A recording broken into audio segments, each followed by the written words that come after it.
အားလုံးပဲမင်္ဂလာပါဒီနေ့ကျွန်တော်တို့ရင်ကုန်တက်ဆရွယ်လူမျိုးဘွားလုံးကရန်ကိုရွေခဲ့ရတဲ့ကိုကြီးကိုစီတူလိုရဲ့ချီလေးတစ်ပုဒ်ကိုဆိုကြည့်ချင်ပါတယ်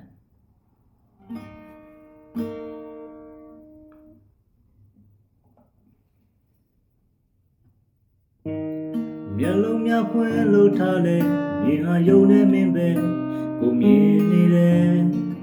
ရင်မထားစနာမင်းကနေရာယူထားခဲ့ပေါ်ကိုဝါကိုပိုင်ဆိုထားနှလုံးသားထဲမှာဇုတ်ရခံစားခဲ့ရတော့ဝမ်းနဲ့လို့လာတဲ့နာကျင်သောရင်မကိုချစ်ခွဲအိမ်မထဲရင်ခုန်စေ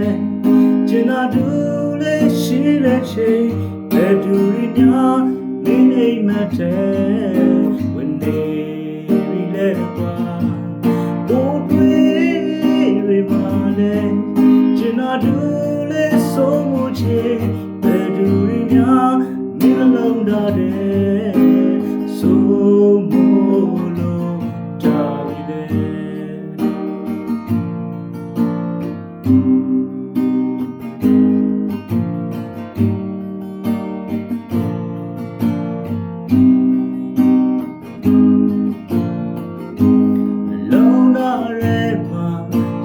ခံစားခဲ့ရတော့ဝမ်းနဲ့လို့တာတဲ့ငါချင်သောရင်မကိုချစ်ခွဲအိမ်မထဲရင်ခုန်စေကျင်နာတူလေးရှိတဲ့ချိန်ဘယ်သူရင်းများဒီအိမ်မထဲဝင်နေပြီလေကွာဘိုးတွေဒီ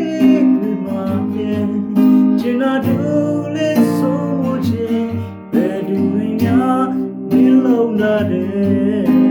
ဆိုမလို့တာပြီလေကျေးဇူးတင်ပါတယ်